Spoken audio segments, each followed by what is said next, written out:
So we're going to continue on this topic of managing our money. And now we're going to learn about interest concepts. Simple interest, how many of you have heard of simple interest concepts? Okay, simple interest. Most of the time,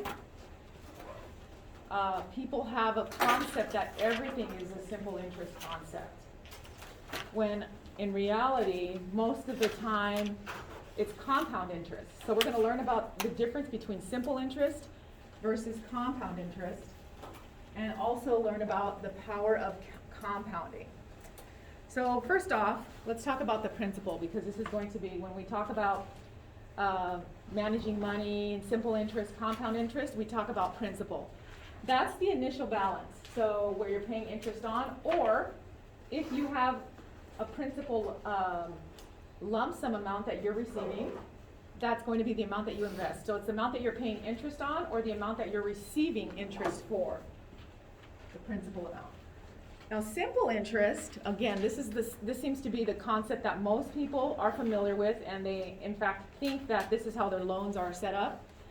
That's interest that's only paid on the original principal, and there's no other interest added at any later date in time. It's just applied towards the initial value. Simple interest. And the formula is simple, and that's why they call it simple interest, because it's a pretty straightforward approach. But again, simple interest only gets interest added to the original principal. It never gets added ever again. Whereas compound interest, this is where it gets interesting. Because compound interest is the type of interest that you have on a mortgage. That's the type of interest that you have on a car note. The type of interest that you might have on a student loan, on a credit card. It's interest on top of interest. It's paid on the original principal, and then any other interest that accrues, you pay interest on top of that as well at a later date. And we're going to do some examples of the simple versus the compound. Okay, so we have the principal, which is your starting value, your initial investment or the initial amount of money that you owe. Simple interest, which is interest that's only paid on the original principal, never at any other time. And then compound interest, in layman's terms, is interest on top of interest. So when it's a credit card, it's no fun because you're paying interest on top of interest. When it's an investment, then you have the power of compounding to actually work for your investments. Does anybody in here, other than Michelle, have a 401k plan? Or a retirement plan, IRA? Good, okay. So if you have an IRA or 401k plan, you're actually using the power of compounding to get compound interest on your investments. Okay, let's take a look at this one. So most banks, let's see, why is this saying interest return? Okay, most banks always pay compounded interest, but bonds. Does anybody have a bond? Back in the old days, even before I was born, that was very common. Like you would get from your grandparents, like a savings bond, and then you could put it in a bank and you get simple interest on it. So let's talk about a bond. So a bond that pays simple interest. Let's say you receive $1,000 or you invest $1,000 in a savings bond, and it only pays interest of 10% per year. I shouldn't say only. That's pretty good. 10% per year. So how much total interest will you receive in that 5 years? Then we're going to do an example if that bond were to be compound interest. So let's first step back and look at simple interest. Simple interest, again, is interest only paid on that original investment or loan. Okay? So simple interest, we're going to start with $1,000. And the formula for simple interest is pretty straightforward. So simple interest is going to be 10% times 1,000. So 10% of 1,000 is 100, and if you want to do the mathematics behind that, it's 0.10 times 1,000 to get you the 100, and that's going to be for 5 years. So if I'm getting 10% on that original investment, the original investment amount of $1,000, 100, and I'm going to get that 5 times. So I get it 5 times, so because it's for 5 years. So how much interest would it be if I get it 5 times? $500 in interest. So 10% on a savings bond, simple interest, is going to be $500 because it's for 5 years. Okay, so $500 in interest. Now the simple interest formula, let me I'll write it out here. I don't know that the book actually gives you an overview of the simple interest formula, but essentially what we're doing here is using the simple interest formula. And some of you raised your hands when we talked about simple interest. Does anybody know what the formula is?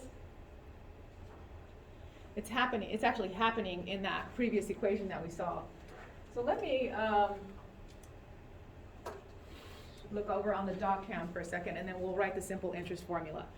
So we got $500. We're going to do the same example using the simple interest formula so that you can see how that works. Okay.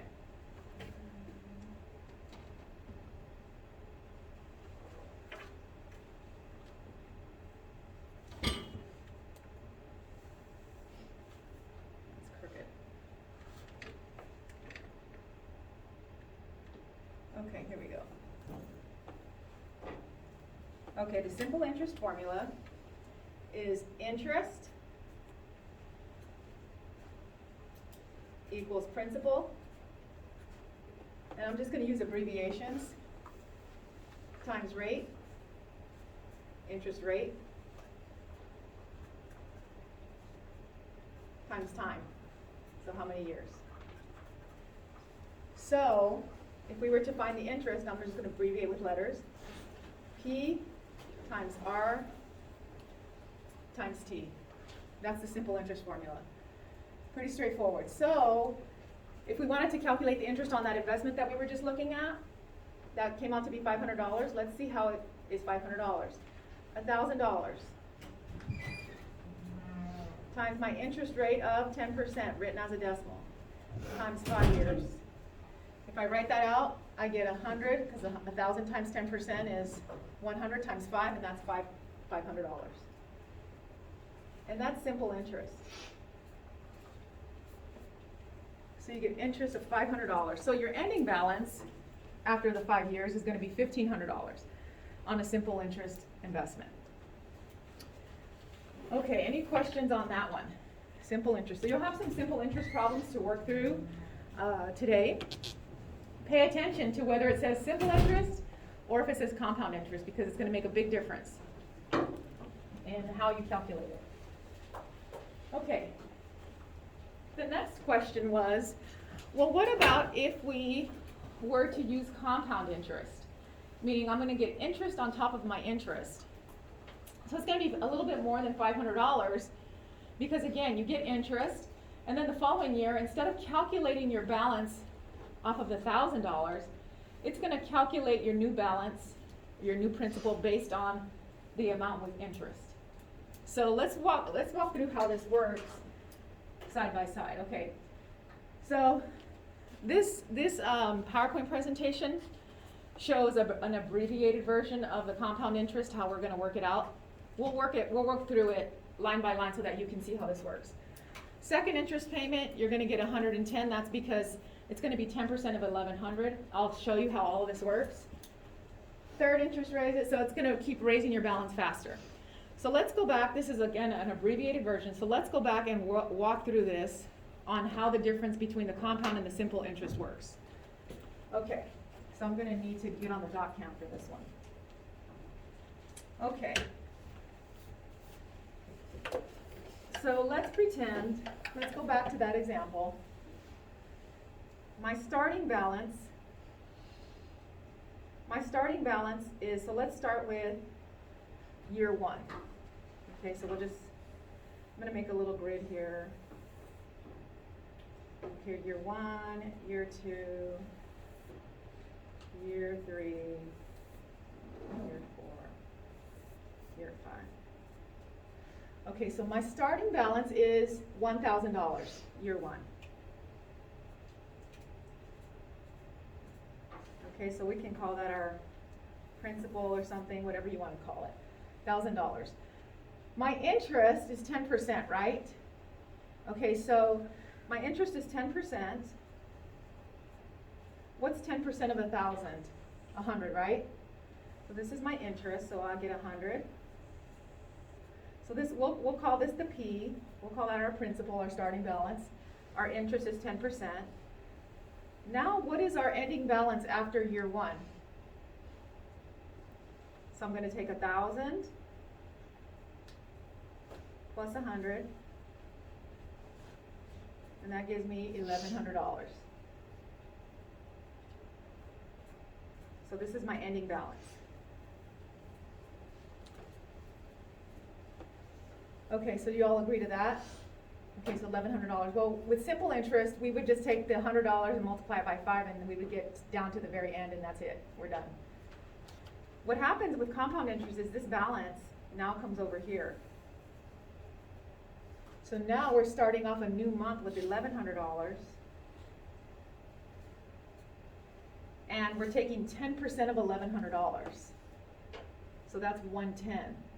So we get $110 instead of 100. So 110. Now if I take my balance of $1,100 plus 110, what does that give me?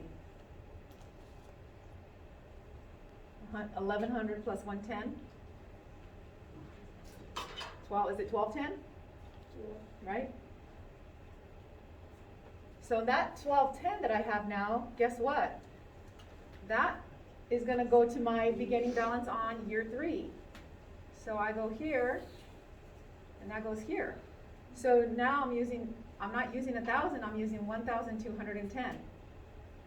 And now my interest is 10% of that, so that's $121.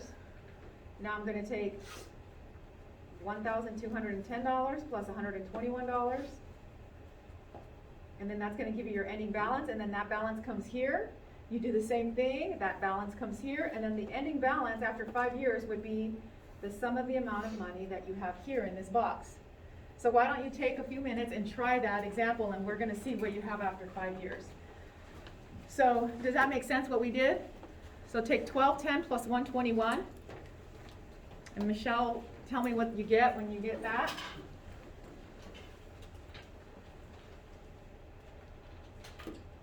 $1,331. Is it 15? $1,331. 1331. Okay, so 1331. Thank you. And then that comes here. So that'll start you there. So you only have a little bit to go.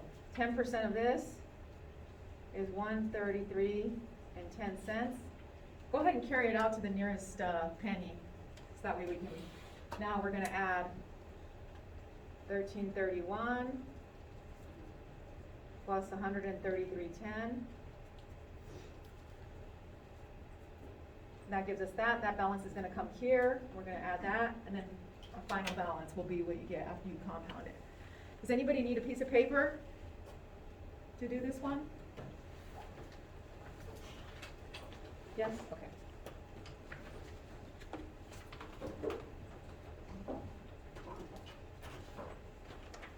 There you go.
So this comes out to what, 1461? Is that it? 1446.41, sorry.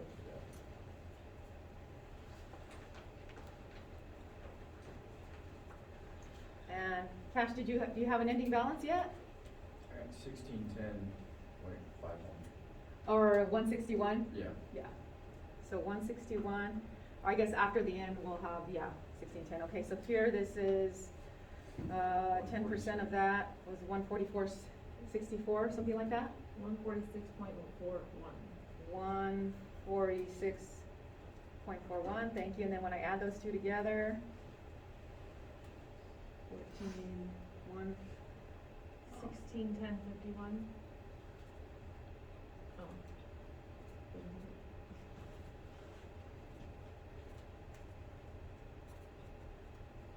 16, 10, 51? Yep. Okay, so that's our ending balance. So we ended up with 16, 10, 51 after 5 years. What did we end up with on the other one? So the other one, the simple interest, gave us $500, right? So let's add that to our starting balance. So if I take 500 that I got, and I started with 1,000, so I'm gonna get 1,500 at the end of this one. So 1,500 is my simple interest. 16, 10, 51 is my compound interest version. So all things equal, whenever you do compound interest, even if it's only compounded once a year, meaning they only revisit the compounding every year at the beginning of the year or at the end of the year, you're still always going to end up with more money on a compound interest basis. Always, always, always.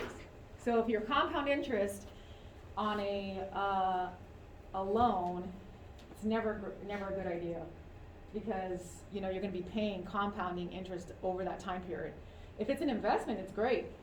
Typically investments are compounded, but they're not only compounded annually, they're compounded monthly. So savings banks, your saving, if you have a savings, that's compounded monthly. Investments in the stock market, those are compounded monthly. So a lot of things are compounded monthly, and you can get the benefit of that compound interest. Okay, so let me get you to the compound interest formula now. Okay, here's okay, so let's show you the compound interest formula now. Okay, so you saw the simple interest formula, I equals P times R times T. Here's the compound interest formula for interest paid n times per year. Now, n times means the number of times that the interest is compounded. So A is going to be your accumulated balance after the certain number of years. So that's going to be your total final balance after the end of however many years you have.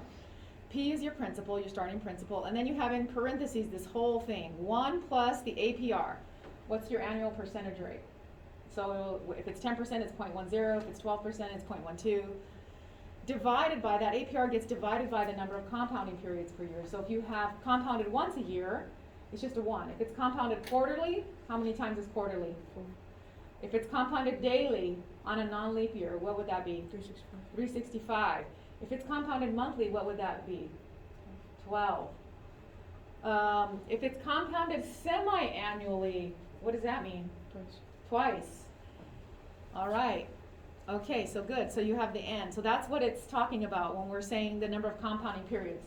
The problems will tell you this is compounded monthly, this is compounded quarterly, this is compounded daily, this is compounded semi-annually, this is compounded bi-weekly, which is 26 times per year. So they'll tell you that. And then y is the number of years. So this is the formula that we're actually not going to use, but I'm going to show you a walkthrough of this example so that you can see the mathematics behind it. Yes? May I use the rest? Yes, yes. Okay. So does everybody have the formula down? Okay.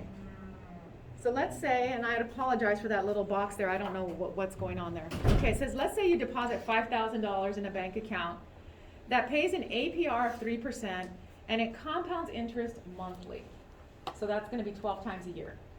How much money will you have after 5 years? Compare this amount to the amount you'd have if interest were only paid each year. So they're saying compare that to if you're only doing a simple interest approach. Okay, so let's go ahead and do the simple interest approach. Does everybody remember what the simple interest formula is? Interest equals principal times rate times time. If we have 5,000, our interest rate is 3% for 5 years. So they're saying use that. Let's calculate the simple interest on that. What is the total interest you get? $750? Okay, so $750. If I add that to my starting balance, with simple interest, I'll end up with 5,000 plus 750, which is 5,750. Okay, now we just said that always, always, always, compound interest will be more. Even if it's just a slight bit more, it will always be more than simple interest. So let's see if that's true. Okay, so we know that starting principal is 5,000, interest rate is 0.03, monthly compounding means it's 12 times a year, so my n is 12, and then my y for my formula is 5. Let's plug and chug into the formula. So we have 5,000 times this entire quantity, 1 plus 0.03 plus 0.03 divided by 12. If you were doing this manually, you would take the 0.03 divided by 12 first, add that result to 1, raise that final result to the 12 times 5, which is 60, to the 60th power. So again, 0.03 divided by 12, add that result to 1, take that result and raise it to the 60th power. That result is going to give us, so we have 1.0025. So if you take 0.03 divided by 12, you should get 0.0025. Add that to 1, you get 1.0025, and then we're going to raise that to the 60th power. So that should give us $5,808.08. So what's the difference between the simple interest and the compound interest? We had $5,750 in simple interest, and we have $5,808.08 in compound interest. It might only be $100 more, but it's $100 of free money that you didn't have to work for. So, or is it $50, $58, something like that. Okay. So now let's take out our Texas Instruments calculators, or TI 83, 84, 86. And we're going to do this using the Texas Instruments formula. And I'll show that on the overhead in the calculator. Okay. All right, so let's walk through this step by step. Okay, so first thing that you're going to do is when you open up your calculator, you're going to hit the button that says apps. Does everybody have the apps button? Hopefully you have the apps button. Okay, so click apps. It's always going to be that very first one, which is finance, because we're using the time value of money app in the finance. Okay, and then that one TVM solver. TVM stands for time value of money. Time value of money. Okay, so you should have this. If you have an old calculator, you'll probably have some values in there. It's okay, we're just going to override them. If you have a brand new calculator, there'll probably no values in there, which is nice. But whenever we do these calculations, you'll just have to go back up to the top, override them, override the new values. Okay, my N, my capital N, is going to be the number of years times the compounding period. So that's going to be my little exponent that I had in the formula. The number of years times the number of compounding periods. So for that example, we had 5 years, right? And it was monthly, so it's going to be times 12. So you can either just write 60 in there, or if you wanted to do the math for you, just put 5 times 12 just to be sure. And that gives us 60. My interest, I don't even have to write it as a decimal. I can just write it as a straight percentage, and that was 3%. PV is my starting principal. That is my present value of my investment. Now, technically, the present value of your investment is a cash outlay. So it's money you're taking from your pocket to put inside of a bank. So technically, the way we're supposed to write this is with the negative side, because it's cash outlay. So you're taking money from your pocket, giving it to a bank, so it should be a negative number. But I don't want to confuse everybody with negatives and positives. So let's just go ahead and enter it as the principal amount with a positive number. So what is that number? It was 1,000? Okay, so 5,000. So let's put 5,000 in there. Technically, again, we're supposed to put a negative, and I'll explain to you the outcome if we don't. Payment, that would be if we're making any additional payments to that fund on a monthly basis, which we're not. It's just a 5,000 lump sum that we're inputting, right? Okay, future value is what we're going to try to solve for. So I'm just going to scroll down to FV. And your PYCY, okay, periods per year, that's your compounding periods per year. So I have to go down here, and if it were quarterly, I would have to change that to a 4. If it were once a year, I would change that to a 1. In this case, it's monthly, so I'm going to change that to a 12. When you change your PY, it'll automatically update your CY, because that's your compounding periods. Okay, so it's 12. And then the payment, This means if we were making any payments, we would be making them at the end of the month. If we were making any payments to that savings account, we would be making them at the end of the month. We're not making any payments at the end of the month. The interest, we're assuming that interest is compounded at the end of the period or the beginning of the period. You always want to leave this on end for our purposes. So if you have that, once you have that, scroll back up to FV. And whenever we want to solve using the time value of money solver, whenever we want to solve for a value, you're going to hit the alpha button, which is the green button, and then you're going to hit enter. So you see how our future value, that's our accumulated balance. You see how it's a negative number? That's because we didn't put a negative in the input. So when you see that number, you can just ignore the minus sign. And so our ending balance is $5,808.08. So we did that. Now I know it took us a little bit of time, but that's because we walked through each step of the process. But if you have the notes on what N stands for, what I is, what PV is, what PMT is, your future value, your PYCY, yes. How do I get it? Okay. See that? Okay, so are you scrolled up on FV? Into the FV? Okay, and then I hit alpha. Alpha, enter. Alpha, Okay. enter, the green button. If you look under the enter button on your calculator, there the green sign says solve. So essentially we're telling it to solve. By hitting alpha, enter, we're telling it to solve. It's using the compound interest formula in the background. Okay, and so you can do this without using the formula. Okay, and some of you might say, oh my gosh, it's way harder than it is using this app.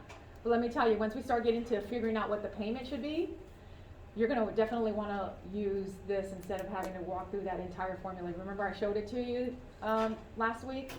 That formula is pretty involved. So unless you're really good with algebra or you want to practice, I would encourage you to just use this. This is one of the outcomes in the course, is to learn how to use the time value of money solver. So you'll probably want to do it anyway. Okay, so do you want to do another example? Yes. Okay, so let me show you an example. I know this seems trivial right now. I mean, $1,500. I mean, $1,500 is a lot of money, or $1,300 is a lot of money on interest. If, you know, in my mind, maybe it's not to you, but let's pretend.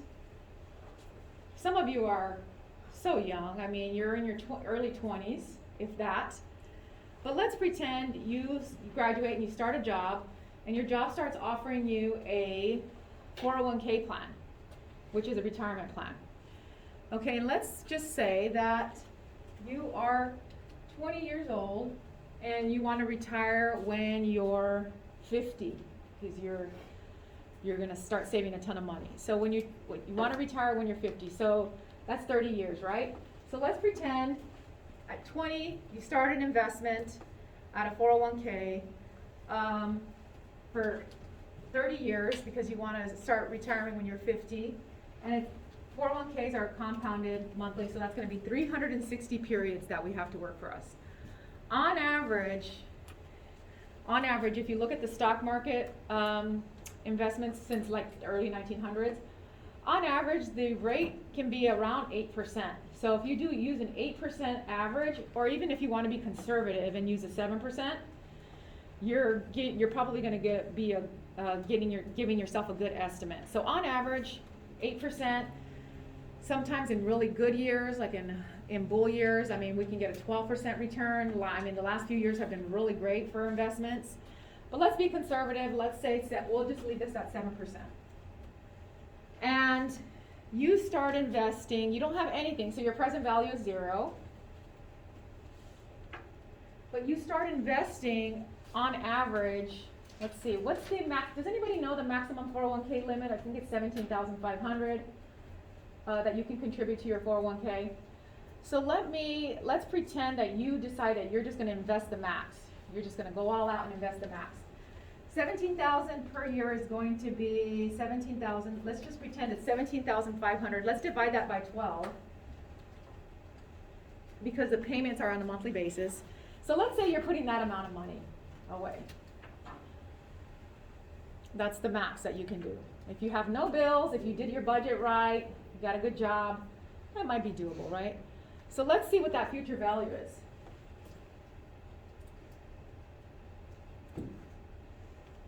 That's not 177,000. That's $1.8 million over 30 years at 7% now. So that's just assuming it's a 7%. But on average, the stock market performs higher. So if we were to assume that, so now that's a saying that you're investing that amount of money. Now, for those of you who are not aware, in a 401k plan, it's basically a retirement plan that many companies offer. If you work for the state or local government, you might have a pension instead of a 401k, which works similarly. However, with a 401k plan, most companies will match the amount that you're putting in. So this $1,400, let's pretend that includes a match. Okay, so if that included a match, usually it's up to 5%, usually it's 3% of whatever you put in. Sometimes it's just a flat amount of money.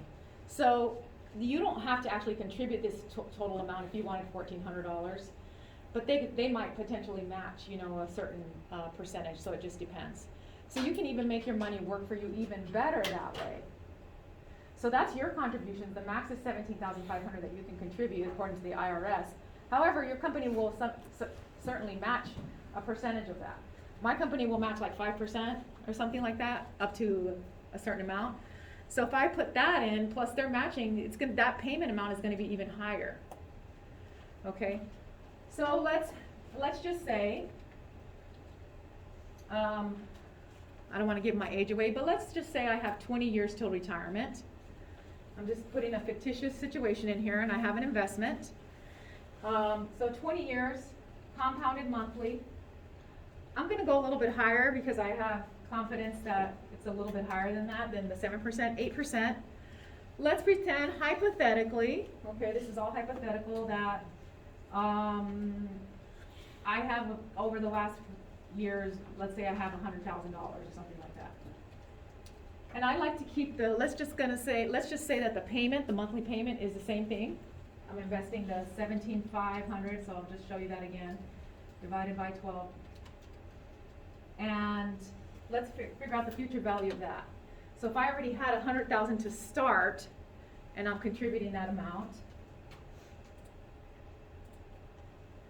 so now that gives me 668, 1.4, is that right? 668, yeah, 1.4 million in the next 20 years. So that investment grows. Okay, and that's just assuming, again, that the interest rate stays at 8% on average, and that you can continue to contribute that. Now, the IRS every year keeps adding up the total max that you can max out on your 401k to contribute.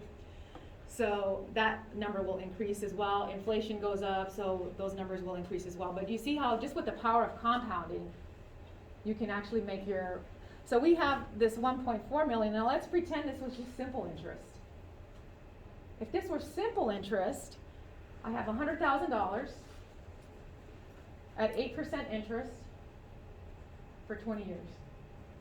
What is that? So here I have, okay, oh, well, actually, let's pretend we don't have a present value. We're not making any payments. Okay. So let's do that one. No payments. Okay. So making no payments on a $100,000 investment for 20 years at 8%, I'm getting $492,000. That's my ending balance. So I'm getting $392,000 in interest. That's free money. If you can be patient and diligent and just wait, you see how your money can work for you. Time value of money. So now if we were to do that on a simple interest basis, it would be 100,000 times 0.08 times 20. So 100,000 times 0.08. So I had 492,680. Okay, so let me quit. So 100,000 times 0.08 times 20. So that's my interest, and I'm going to add 100,000. So 260,000 versus what did I get? 390,000 on the other one, because I started off with 100,000. I ended up with 390 something or 490 something. So you see the difference? Simple interest gave me 260,000 or 160,000 in interest. The other one gave me 390 something thousand in interest. So, like my sister, she keeps some cash like under her. She literally keeps cash like in her mattress. I mean, she has investments, but she keeps cash in a mattress, and it's just not. These days, it's just not worth it anymore. I mean, if you can have investments, it's so much more worthwhile if you have an investment. Okay, any questions on how to use that compound interest formula, the time value of money solver app? Because we're going to do some examples from the book. Okay. Okay, so let's take a look at some examples in the book.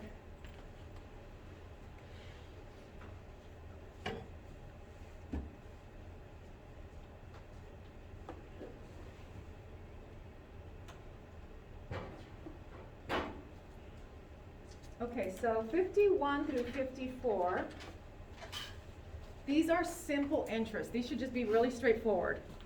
So 51 through 54, simple interest. And then we're going to do some compounding examples. So that way you guys will have this memorized, and when you do the compound interest formula, you can do it in your sleep.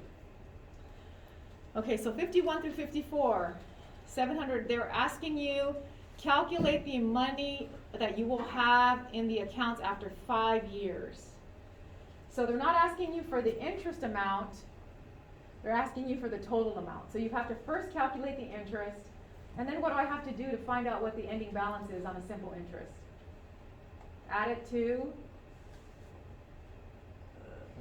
the starting principal. Okay, so these 51 through 54 are simple interest. And then we're going to do some compounding examples. Okay, Micah, if you deposit $700 in an account with an annual interest rate of 4%, what's your total ending balance? I got 2,100.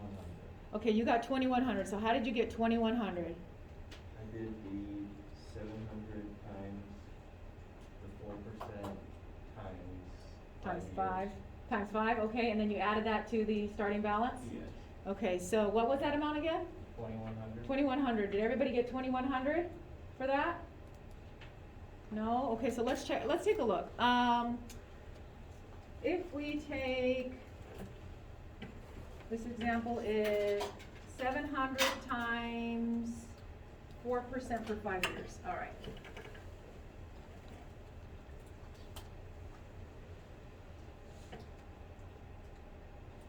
Okay, so 700 times 4% times 5. Okay, so that's my interest, 140. And now I'm simply going to add that to 700. Now, if we were to do something compounding monthly or something, we might have get a different answer. Okay, so 140 is my interest, and 840 is my total ending balance. So pay attention when the questions, the homework questions, a quiz question, if it's asking you only for the interest, or if it's asking you for the total ending balance.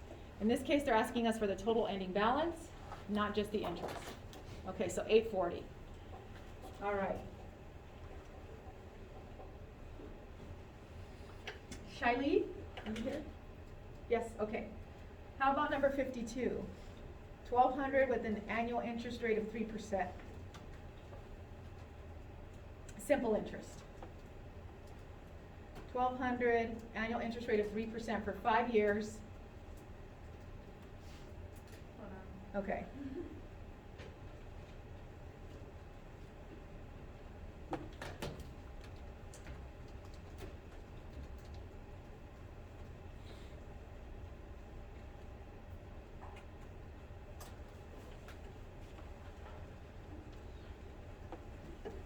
So the interest is going to be,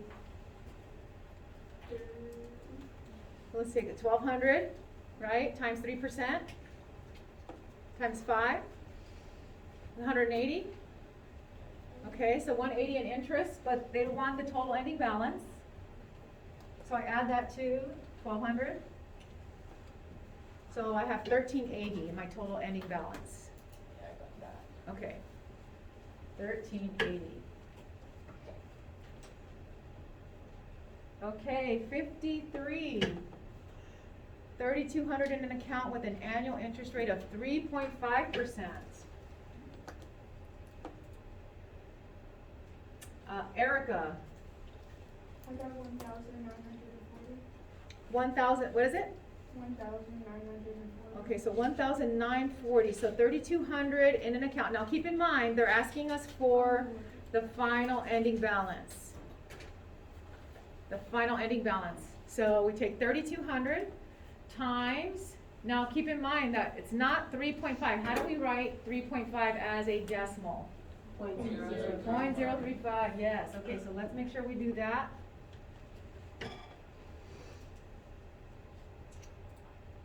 Okay. So we have 3,200 times 0.035 times 5. So my interest is 560.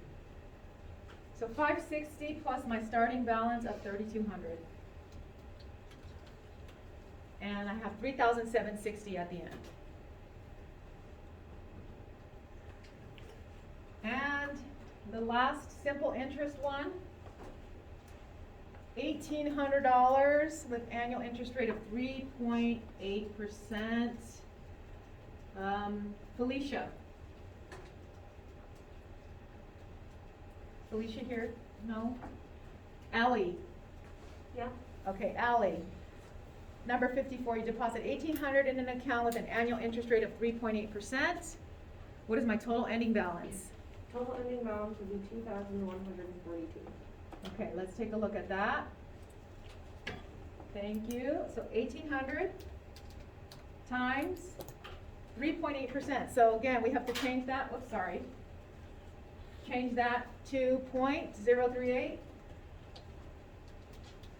times 5 years plus the 1,800 that we started with and 2,142. Okay, simple interest. So make sure you pay attention to the simple interest when you're looking at these problems, if they're asking for simple versus compound. And the big giveaway is it'll say it's compounded quarterly, compounded monthly, compounded annually, etc. Okay, so let's look at some compound interest now. So now we're going to turn to using the app for compound interest.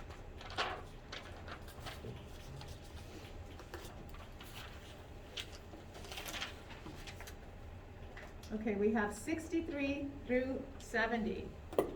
You should be able to whiz through these with the time value of money solver.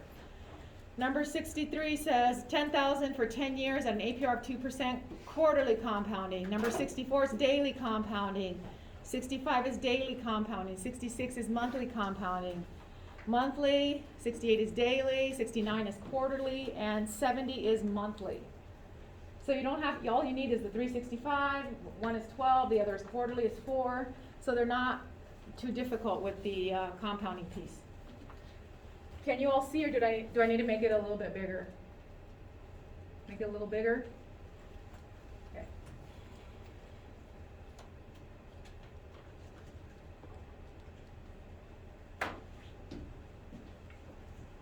Okay, so you want to use your time value of money solver for this one. If you don't have your calculator today, you can use the formula for today, but you'll want to make sure you get that time value of money, the TI, Texas Instruments calculator. Okay, imagine trying to do 20 of these problems without the time value of money solver. It's a lot of problems.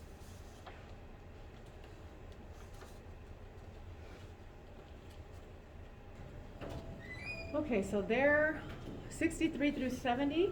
Again, if you haven't finished, you can take a snapshot. We'll do these, each of them, we'll do them on the time value of money solver in less than, let's see, we're gonna do them in less than 5 minutes. Okay.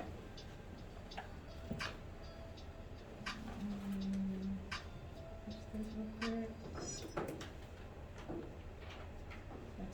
speakers on here.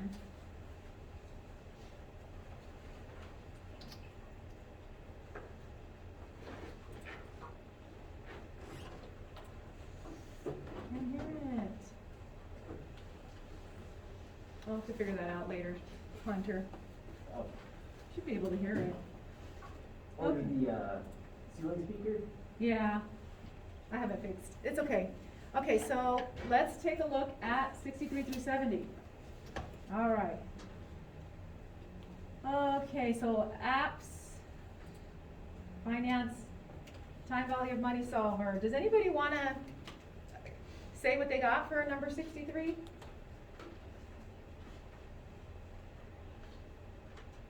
It's okay to be wrong. I'm wrong all the time. It's always nice to be right too. Yes. I got 10,688 cents. Okay, 10,688 and 80 cents. Okay, let's take a, all right, let's take a look. Okay, so this one is 10,000 invested for 10 years with an APR of 2% and quarterly compounding. So that's going to be 10 times 4. Interest is 2%. My present value is 10,000. I'm not making any payments. I do have to change this down here to 4. All right. All right, so did I do that right? Yeah. Okay. I didn't change it to 4. Okay. Yeah, you gotta change that bottom one to 4. Okay. Number 64, anybody? 3,323.65. Okay, 3,323.65. Okay, let's check. Let's take a look.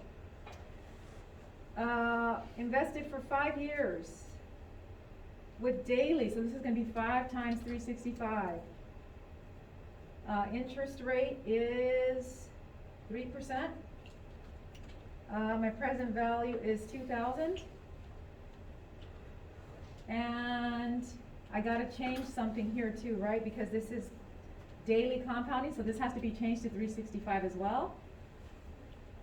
And $2,323.65. Good job. All right, let's do the next one. Okay, the next one is 25,000 invested for 5 years with an APR of 3% and daily compounding. Okay, so 5 years. Interest rate is 3% also. Okay, so I don't have to change anything there. 25,000. I already have my daily compounding on the bottom, so I'm good there. 29,045 and 68 cents. Okay, 66 is 10,000 for 5 years at an APR of 2.75 and monthly. So that's gonna change this up here to how many years? Are we on 66? Yes. Okay, so 5 times what? 12. APR of 2.75. 10,000. Gotta make sure to change this PYCY to 12. And then I solve and get $11,472.21.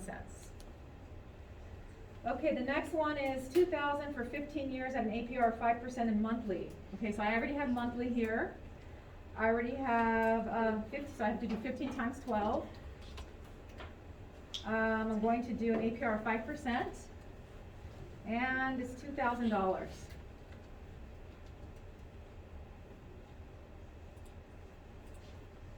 $4,227.41. All right, I'm hearing some happy sounds. Okay, N is going to be on this next one, daily compounding for 15 years, so 365 times 15.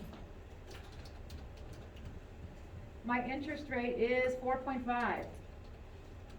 My investment is $30,000. And I have to make sure that I change this, that it's daily. And go back up.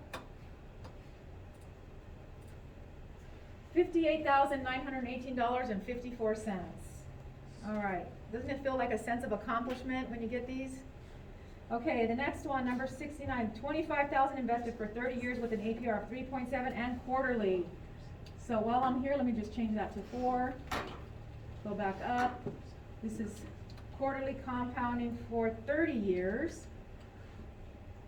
25,000 is my initial starting value with an APR of 3.7. Oh my goodness. Sorry about that.